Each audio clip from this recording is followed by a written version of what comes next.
How's it going, guys? TJ Bennett here and welcome back to the channel.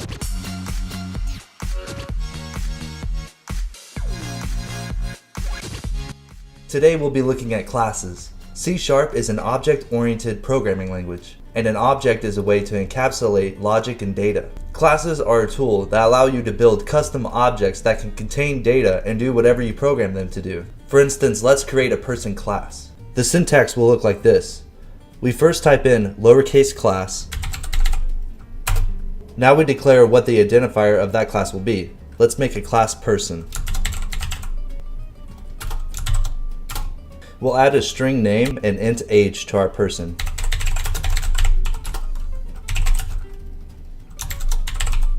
This will be our class or blueprint for a person. When we want to create a person in our main program, we declare the type of class, which would be person. Then we would type the identifier of that person. Let's make a person teacher. Now with a class, you have to instantiate this class. It's not like a simple variable like an int or a string. With a class, you have to instantiate it. We can accomplish this by adding an equal sign and the new keyword with our custom class, followed by an open close parentheses with a semicolon.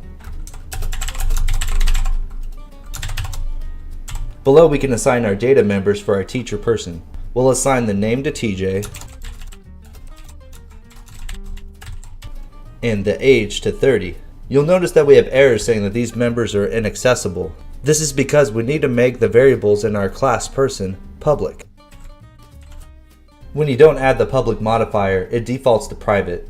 So you can see how a class can support data members, otherwise known as fields, and classes can also support methods.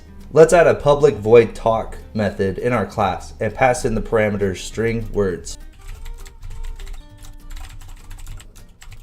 Then we can add a console.writeLine words. In our program, we can now use teacher.talk and we can say, "Hi, my name is TJ."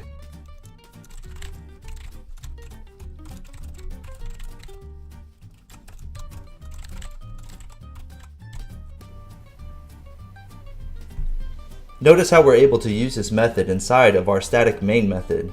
You can use non-static methods within our main method as long as it belongs to an instance of an object. To create a static method inside of our class, just add the static modifier in our talk method.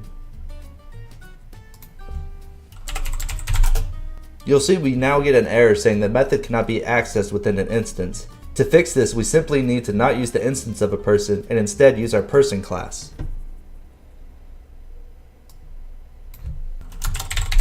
Now the next concept I want to introduce is the concept of a constructor.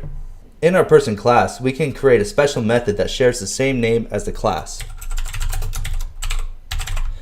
Then we add open close parentheses and open close curly brace. A constructor can also take parameters. We'll add our fields into parameters and each will be in lowercase. Now we can assign our lowercase parameters to our data fields. You'll notice now we have an error on line 24 saying it's missing its parameters. This is where we add TJ and 30 because it's expecting a name and age for our person. This eliminates how many lines of code needed to instantiate a class with multiple fields.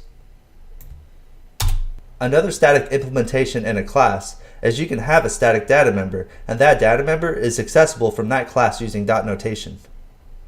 Let's modify our person instantiation by creating an array of people.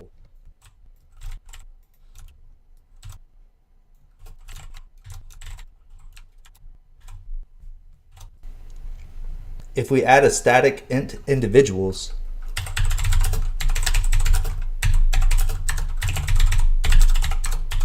and into the constructor, increment individuals each time a person is instantiated,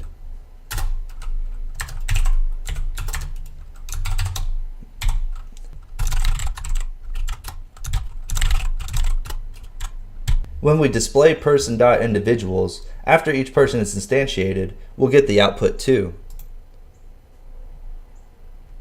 This is a lot of new syntax to get to know, and the best way to practice using classes and constructors is to implement this into your applications. If you're following along in the series, the next step for you is to create a class product and give it data fields for name and price. Now it's important to note that how we are implementing data members is not the best practice. In the next video, we'll be diving into properties and going over what the best practice is. If you want to be notified each time I make a video, feel free to subscribe and click on the bell icon to be notified each time I make a video. Thank you guys for watching, and I'll see you guys in the next one.